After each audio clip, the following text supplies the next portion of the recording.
सूफी वाद पर चर्चा करूंगा। सूफीवाद या सूफिज्म की जो विचारधारा है, कट्टर इस्लाम को पूरी तरीके से डिनाई करती है। जो जिस तरीके से इस्लाम ने का उदय हुआ और इस्लामिक राज्य साम्राज्य का जिस तरीके से सारी दुनिया में प्रचार प्रसार हुआ और दारुल हरब को दारुल इस्लाम में परिवर्तित करने के प्रयास जो मुसलमानों के या इस्लाम के बड़े सैनिक नेता थे या सेनापति थे या राज्यों के शासक थे, जिस तरीके से कट्टरता का प्रदर्शन सारी दुनिया में किया था, उस तरीके का ही प्रभाव भारत पर भी पड़ा। और भारत में 11वीं 12वीं शताब्दी में मुस्लिम जो आक्रमण हुए, उसी का परिणाम था कि भारत में मुस्लिम राज्य स्थापित हुआ। 8वीं 9वीं शताब्दी में जिन्हें हम सूफी कहते हैं, ये अरब में दिखाई पड़े थे। और सफ शब्द से अगर इसकी जो है शाब्दिक अगर व्याख्या करें, सफ शब्द का, सफ का अर्थ होता है ऊन या बकरी या भेड़ के बाल का ऊनी कपड़ा, जो वस्त्र पहनते थे इस तरीके के, उनको सूफी कहा जाता था। या इसको यूं ले सकते हैं, सफा का अर्थ होता है पवित्रता या विशुद्धता, यानी आचार विचार के पवित्र। 9वीं शताब्दी में सूफी शब्द का प्रयोग किया गया। ये किसी धर्म या व्यक्ति से बैर न मानने वाले लोग हैं और इस्लाम के वहादत उल वजूद, ईश्वर एक है, वह संसार की सब चीज़ों के पीछे है, इस बात को मानते हैं। इस्लामिक कट्टरता को पूरी तरीके से ये डिनाई करते थे और रहस्यवाद की आंतरिक गहराइयों में समझौता कर लिया था।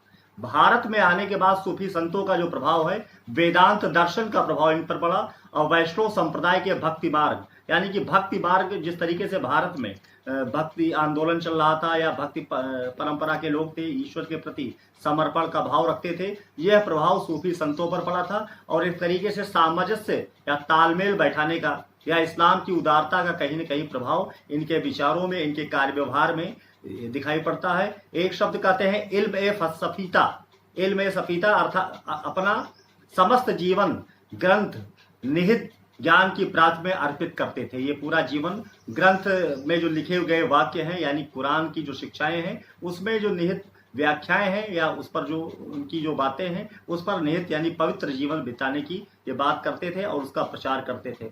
भारत में जो प्रचलित सिलसिले कह सकते हैं कि भारत में जितने भी एक तो सूफी विचारधारा का जन्म भारत में नहीं हुआ, ये बाहर से आई, और फिर इसके जितने भी सिलसिले हैं या कह सकते हैं जो वैचारिक जो अलग अलग जो है, इसको स्कूल ऑफ थॉट्स कहेंगे, विचारों के जो केंद्र हैं, वो सब बिल्कुल डिफाइंड फॉर्म में 12वीं शताब्दी में, रिफाइंड फॉर्म में 12वीं शताब्दी में आए थे।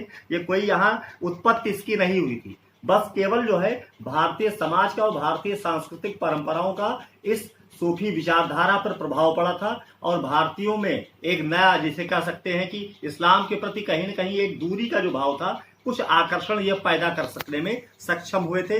मोइनुद्दीन चिश्ती सिलसिले के जो है संत माने जाते हैं, जो पहली 11वीं शताब्दी 12वीं शताब्दी में आए। उसके बाद चिश्ती सिलसिले के संतों में निजामुद्दीन औलिया का नाम लिया जाता है, जिन्होंने अपना निवास स्थान दिल्ली में बनाया।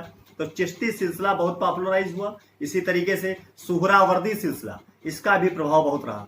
फिरदौसी सिलसिला, कादरी सिलसिला, नक्शबंदी सिलसिला, तो इस तरीके से बहुत से जो है उसके अलग अलग वजह। मुख्य उद्देश्य तो था इस्लाम की उदारता का प्रभाव दिखाई पड़ना और इस्लाम में उदारता के भाव का प्रवेश कराना और कट्टरता के भाव को समाप्त करना। जिस तरीके से भक्ति आंदोलन के संतों ने आत्मविश्वास पैदा किया था भारतीय हिंदू जनमानस में, उसी तरीके से सूफीवाद ने कहीं न कहीं लिबरल इस्लाम का प्रचार किया और इस्लाम की उदारता का प्रचार इन सूफी संतों ने किया। और पूरे देश में इन अलग अलग जो है सिलसिलों के संतों ने अपना, इनमें कुछ वैचारिक परिवर्तन जो है, क्रियाकलाप है, रहन सहन का जो तरीका है, उसमें कुछ अंतर हो सकते हैं, लेकिन जो मूल उद्देश्य था ये अच्छा, इसका प्रभाव भारत पर बहुत जो है विशाल पैमाने पर उस समय से वर्तमान समय तक भी सूफी संतों या उनकी मजारों पर जिस तरीके से आदर भाव हिंदू मुसलमान व्यक्त करने वहां जाता है, तो उसका एक परिणाम दिखाई पड़ता है कि कहीं न कहीं एक सेफ्टी वाल्व के रूप में हिंदू मुसलमान के बीच की जो रिफ्ट है, खाई पाटने का कार्य इन सूफी संतों ने किया था। तो प्रभाव की बात करें अगर भारतीय जनमानस में या तत्कालीन भारत पर अगर जो प्रभाव पड़ा, तो उसमें इस्लाम में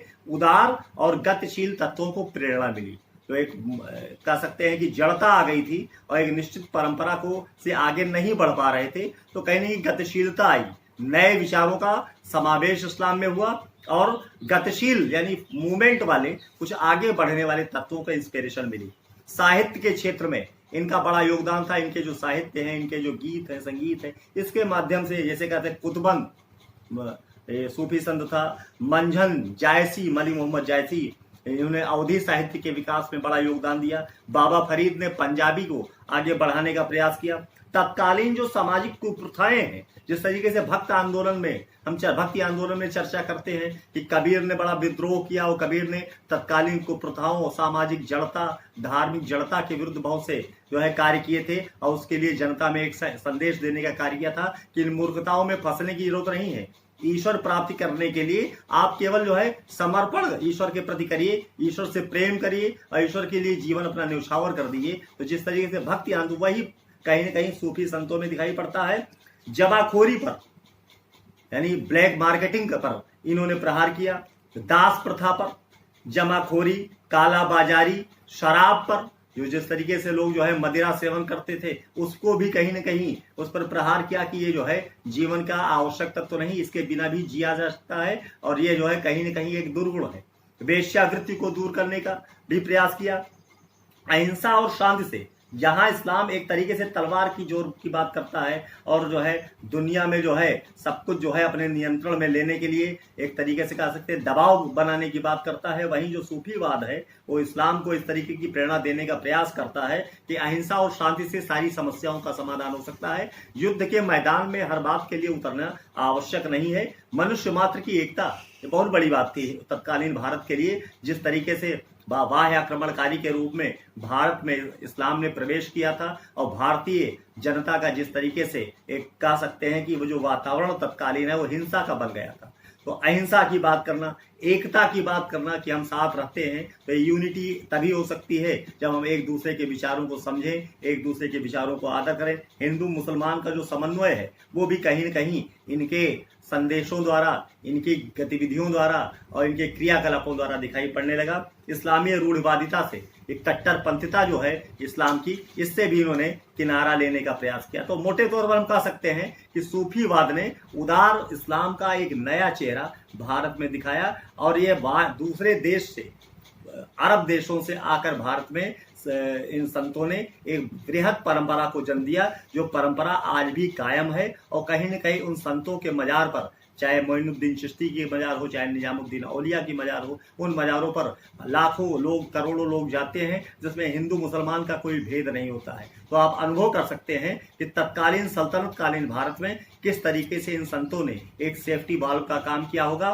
और इन जो राज सत्ता के लिए लड़ने झगड़ने वाले लोग हैं, जो सैनिक हैं, सेनापति हैं, शासक हैं, इनके मन पर भी या इन पर भी समाज का एक दबाव बना होगा कि वास्तव में अहिंसा के रास्ते से बगैर वैर किए, बगैर युद्ध किए बहुत कुछ जो है प्राप्त किया जा सकता है। केवल दबाव बनाकर, केवल प्रेशर बनाकर, केवल जो है समाज को दबाकर। एक निश्चित रूप से आप जानते हैं कि दूसरे देश पर इस तरीके से आक्रमण करके जिस तरीके से मुस्लिम सत्ता भारत में स्थापित हुई थी, वो अपने आप में बहुत बड़ी चुनौती थी। उस चुनौती का सामना करने के लिए एक हथियार सूफी संतों ने दिया। उस हथियार का प्रयोग करके कहीं न कहीं लंबे समय तक इनके जो गतिविधियां हैं, इनके जो कार्य हैं, विभिन्न सिलसिलों के संतों का जो व्यवहार है, जनता के बहुत निकट आए। और जो कुरान की शिक्षाएं हैं, जो इस्लाम की शिक्षाएं हैं, वहादत उल वजूद, ईश्वर एक है, इस बात को जो है अगर मान ले, सब स्वीकार कर ले, उस संसार की सब चीज़ों के पीछे है। इस्लामिक कट्टरता को तिलांजलि देने की बात करने लगे तो कहीं न कहीं शासन सत्ता के भी कार्य करने वाले लोगों की गतिविधियों पर भी इन सब बातों का प्रभाव पड़ा था।